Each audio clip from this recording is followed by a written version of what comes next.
Casimiro okay na, done deal. Bernard Hopkins binatikos dahil sa pagpili kay Tank Davis. Ito ang pag-usapan natin.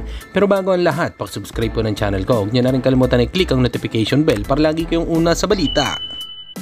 Laban ang aasahan, balita sa mga pambato na isasala, pasabog na video, lahat yan nandito. Nino Cruz TV ang iyong paborito.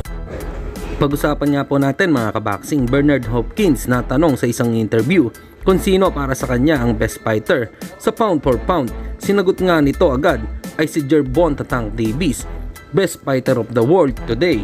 Who is Bernard Hopkins pound for pound number one right now?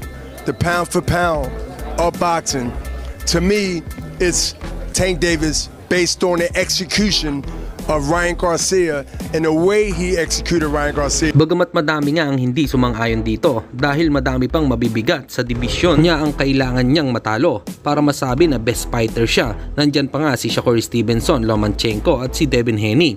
By the way, ay opinion niya yan kaya wala tayong magagawa.